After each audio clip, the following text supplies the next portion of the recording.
memanah juga. Tapi kok bisa-bisanya ini dia duluan naik kereta kuda, nggak bisa dibiarkan. Di mana udah nggak muat lagi ya Pak ini ya? Nggak bisa saya nebeng nih. Ya udah berarti kita harus cari kuda dulu ya Pak, buat latihan berkuda sendiri-sendiri. Yuk Pak, duluan, saya ikut di belakang deh. Let's go. Jalan kaki dulu deh nih. Kaum rebahan, ayo bangun! Akhir pekan ini saya dan teman-teman mau ajak jalan-jalan ke Cibubur dengan segudang aktivitas seru. Wah, sampai di sini kami langsung disambut beberapa pengunjung yang sedang berlatih di arena berkuda. Udah pada jago-jago nih kelihatannya. Eits, tapi jangan kecil hati dulu ya. Di tempat wisata edukatif ini, pengunjung dari segala usia dan semua level kemampuan bisa mencoba belajar berkuda loh. Jadi tak perlu khawatir karena selalu ada pelatih profesional yang siap menemani dan membimbing kita. Wah, teman-teman saya pada betah banget nih mengitari area seluas 3,5 hektar ini sambil naik delman. Berhubung kereta kudanya sudah nggak muat, tandanya saya mesti belajar berkuda sendiri nih. Saya wajib pakai pelindung kepala dan mengganti sepatu dengan boots khusus berkuda dulu ya. Kenalin, teman baru saya ini adalah kuda jantan blasteran Jerman dan Belanda bernama Nebula. Begitu menunggang Nebula, langsung merasa deg-degan. Tapi kuda ini baik banget deh, bikin saya tenang dan nyaman selama belajar. Setiap pengunjung diberikan kesempatan untuk berkenalan dan bangun chemistry dulu sama kuda. Pelatih saya juga mengingatkan nih, kalau belajar berkuda itu bukan hanya mengendalikan kuda, tapi juga belajar mengontrol diri sendiri. Teknik berkuda dasar selanjutnya yang saya pelajari yaitu trot. Kuda akan berlari kecil sehingga penunggang mesti menemukan ritme untuk berdiri dan duduk di pelana. Wah, terlihatnya sih mudah ya kalau kudanya diam, tapi kalau kudanya udah gerak dan berlari, walah, menantang sekali. Semangat! Ini baru belajar basic yang pertama untuk nanti kudanya belajar trot ya. Saya belajar supaya tidak panik dan bisa ngontrol bahwa kekuatannya itu ternyata bukan di tangan tapi di kaki.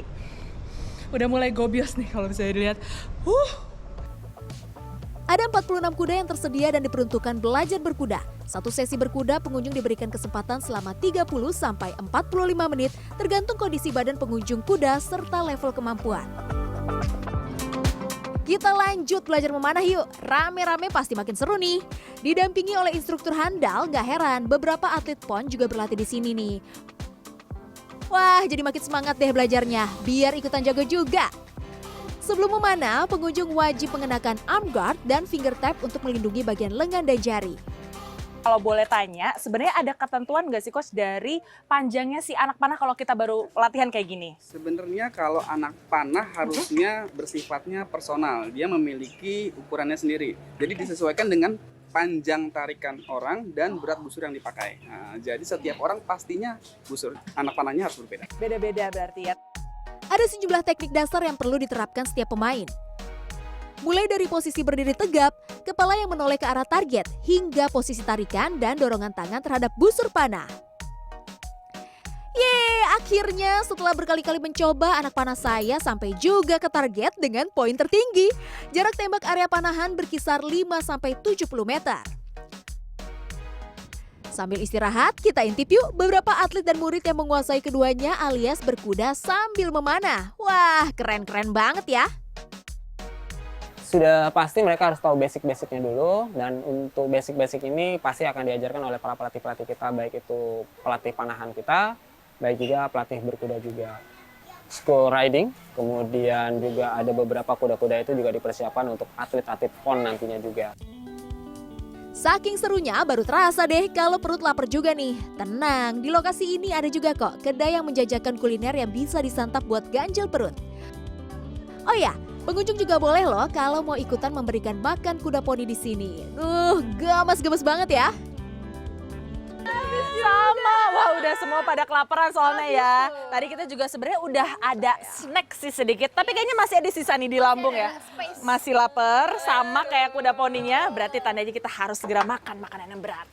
Ya? Let's go. Yuk, dadah!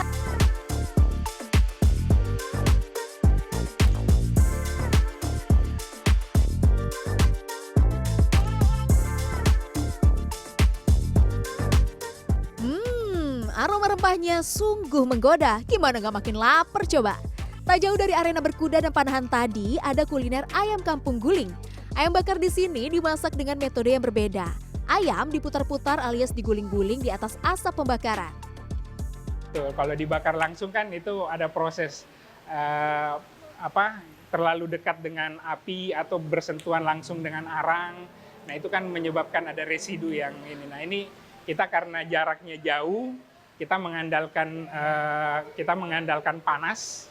Jadi setelah diguling beberapa lama itu matang dari luar sampai di dalam. Ayam kampung segar langsung dioleskan bumbu dasar tanpa proses marinasi.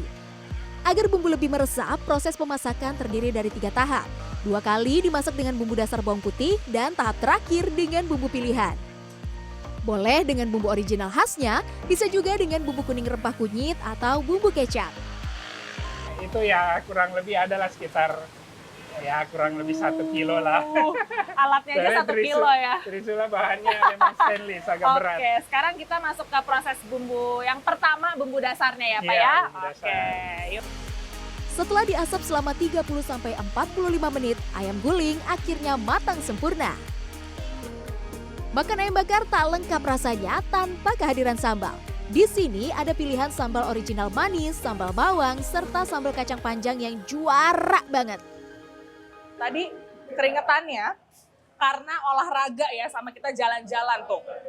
Misalkan keringetannya lebih karena makanannya pedes tapi enak, seger. Udah gitu kalau misalnya ayam kampung tuh biasanya alot gitu ya. Ini beda banget, ini lembut dan bener banget. Kalau meresap sampai ke tulang-tulangnya tuh, sampai nabah tuh sampai tulang-tulangnya juga habis.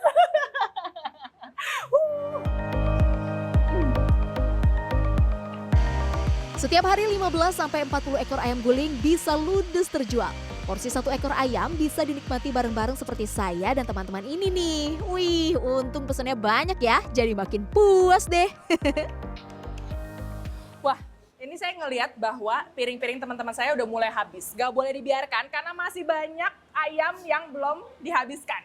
Saya harus melahap ini semua ya sampai ludes. Sampai ketemu di Weekend Getaway selanjutnya. Dadah! Sikat! Let's go! Tim Liputan CNN Indonesia.